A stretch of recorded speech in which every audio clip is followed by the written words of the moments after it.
મિત્રો, આજની સવારની પ્રેમી સલામ. જય મસીહ કી, પ્રેઝ લોર્ડ, હાલેલુયા. અદ્ભુત, નજાયબ, ખાતરીદાયક વચનો દરરોજ પ્રભુ આપણને આપે છે. કેટલા અદ્ભુત વચનો છે કે જે દરરોજ કદાચ ટૂંકમાં 5 મિનિટનું મનન કરીએ કે 15 મિનિટનું કરીએ કે આખો દિવસ મનન કરીએ, પણ દેવના વચનો એ દેવના વચન છે. અને દેવના વચનો એ આપણને દરરોજ ખાતરી અપાવે છે કે પ્રભુ આપણી સાથે પ્રભુ છે. એનું અદ્ભુત વચન આપણને સમજાવે છે. અને ઘણી બધી વાર આ વચનો ઘણા બધાને લાગુ પડે છે, અને એટલે ઘણા બધા લોકોએ વાંચવા સાંભળવાય તૈયાર નહીં હોતા. ઘણા બધા લોકોને એમ થાય કે આ શું દરરોજનો ટાઈમ પાસ કરવાનો, પણ એક 5 મિનિટના વચન માટે કેટલી બધી તૈયારી કરવી પડે. 5 મિનિટનું વચન જોવા માટે આપણે સમય બરબાદ કરતા નથી, આપણે દેવના રાજ્યને માટે રોકાણ કરીએ છીએ. અને એટલે દરરોજનું ખાતરીદાયક વચન એ પ્રભુ આપણને આપે છે. એ વ્યક્તિગત મારા જીવન માટે પણ છે. અને એટલે આજે સવારે ગણનાના પુસ્તકના 14મા અધ્યાયના 1 થી 10 વચનો તમે જોજો. ગણનાનું પુસ્તક 14મો અધ્યાય 1 થી 10. ત્યાં શું છે? દેશની જાસૂસી કરવા ગયેલા લોકોને મૂસાએ પાછા બોલાવ્યા અને મૂસા અને હારૂનની સમક્ષ રિપોર્ટ આપવાના હતા. પણ આ લોકોએ મૂસા તથા હારૂનની વિરુદ્ધ કચકચ કરી અને બોલવા લાગ્યા કે ભાઈ એ દેશમાં જવાય નહીં, એ દેશમાં આમ છે, આપણને મારી નાખશે, આપણે મરી જઈશું, ખતમ થઈ, એના કરતાં તો મિસરની ગુલામી સારી હતી.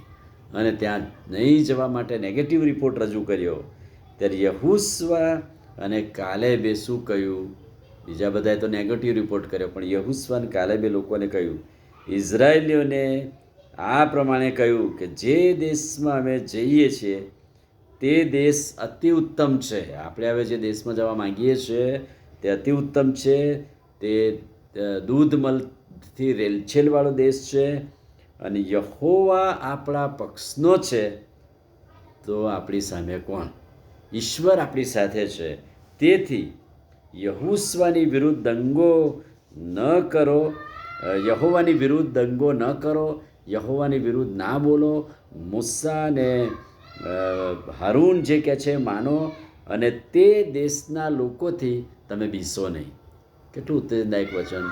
યહોશુઆએ જે અનુભવ કર્યો, યહોશુઆએ જે કહ્યું એ એણે લોકોને ઉત્તેજન આપતા કહ્યું કે તમે બીસો નહીં, ગભરાશો નહીં, અને ઈશ્વરની વિરુદ્ધ દંગો કરશો નહીં. પ્રભુ જે દેશ આપણને આપવા માંગે છે ત્યારે એ દેશના લોકોથી શું કામ બીવો છો તમે? યહોવા આપણી સાથે છે, તેથી તેઓથી બીવાની જરૂર નથી. આપણું યુદ્ધ કરનાર આપણી સાથે એ પ્રભુ છે. એટલા માટે વાલાઓ, આ દિવસોમાં એવા કેટલાય લોકો છે કે જે આપણને બીવડાવી દે, ગભરાઈ દે, નિરાશ કરી દે, હતાશ કરી દે. પણ એવી પરિસ્થિતિમાં પ્રભુ શું કહે છે? ઈશ્વર આપણો આધાર છે, પ્રભુ આપણી સાથે છે. એવા લોકોથી આપણે બીવાની શું કામ જરૂર? ઈશ્વર આપણો દોરનાર છે. અને એટલે આજે ખાતરીદાયક વચન એ છે, એવા લોકોથી બીસો નહીં અને ગભરાશો નહીં. બીજી વાત, પુનર્નિયમનું પુસ્તક 1 અધ્યાય 17મું વચન.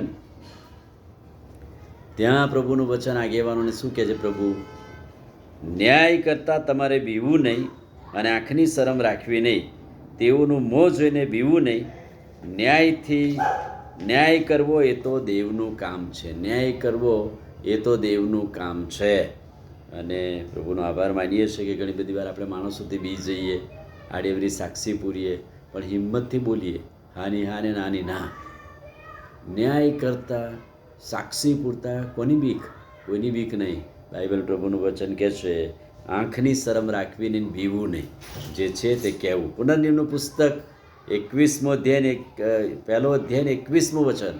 પુનર્નિયમ 1 અને 21. જુઓ, યહોવા તમારા દેવે તે દેશ તમારી આગળ મૂક્યો છે, તે મુજબ આગળ વધીને તેને સર કરો, બીસો નહીં અને ગભરાશો નહીં.